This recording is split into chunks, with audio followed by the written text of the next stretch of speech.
All right, talk at the table now. Quick debates and some stories of interest. And the first one's coming out of Jersey, where Tesla is taking the state to court. Why, you ask? Well, the electric car company appealing a ruling that would prevent it from selling cars in the state. Now, the Motor Vehicle Commission says you can't sell it unless you got dealerships and franchise agreements in place.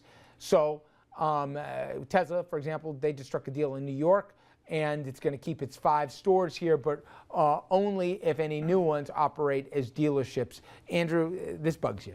I don't quite get it. I mean, I understand it's a new business model. I can buy any book I want off Amazon.com and have it shipped right to my house. I don't see bookstores uniting to block Amazon from selling books. It's the same thing with cars. I feel bad for car dealerships. It's like gas stations in Jersey, right? Well, with the whole, where you can't fill up your own tank. Although I kind of like that, actually. Very quickly, the history on this very quickly is that it was either Dodge or Ford, one of the first earliest automakers, realized they needed to get their product out quickly, and they couldn't do it by themselves, so they entered into these franchise agreements and these dealership agreements. 10 years later, they realized, why are we doing this? We're leaving money on the table. They tried to take it back, but at that point, these people had been running losses, establishing these dealerships. They were finally making money, and then it became the tail wagging the dog. It's not this car, it's the next 30 products that are going to come down that's going to destroy the dealership One of the first things GM did when it was in restructuring under bankruptcy was it closed a slew of dealerships across the country. I mean, that was okay.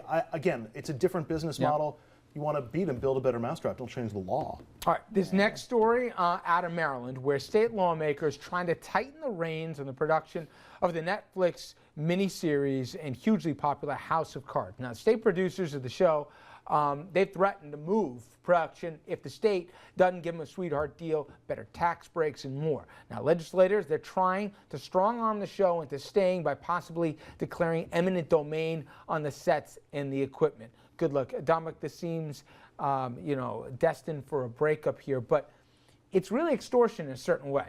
You know, you say, I'm only going to stay if you do this. We've seen companies do it if they don't get tax sweetheart deals, et cetera. I'm going to put you in the Maryland legislature. Do you say, be gone with you, or it's just too good for you, both the symbolism, there are jobs attached, et cetera, or you got to swallow your pride and give them what they want? I would keep the show. We recently saw where in New York, Governor Cuomo sweetened the pot for movies and television production companies. It's so valuable to an image of a state.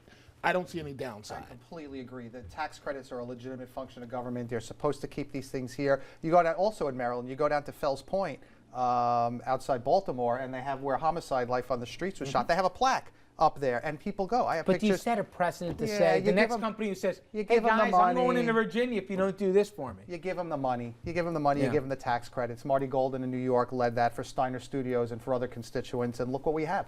It actually turns into something of a cottage industry. I had no idea that North Carolina was actually a hub for movie and film production. Turns out it is, and there's a couple of dozen shows and movies that get filmed there every year. So. I did not know that.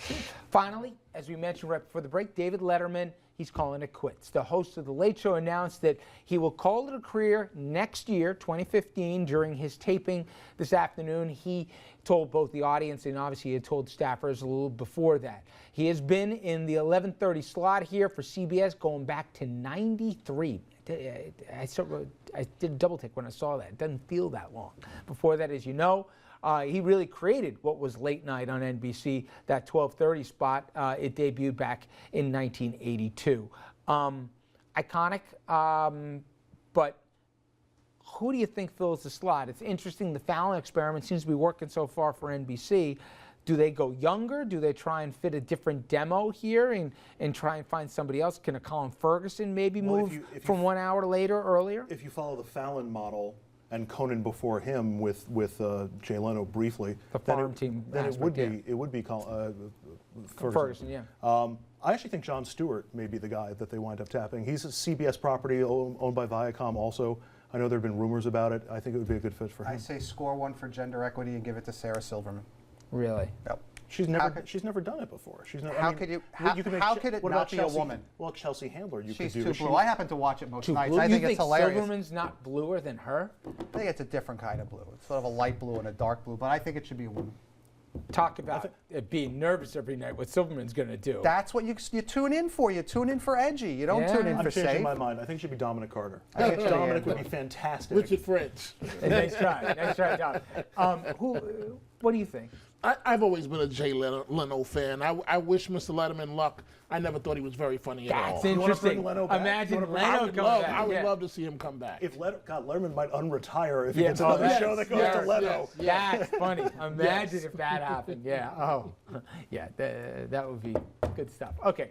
Coming up next, everybody, we're going to look at a push by the cops in New York to help save lives that could be lost to drugs. We're going to have that story and other updates after this.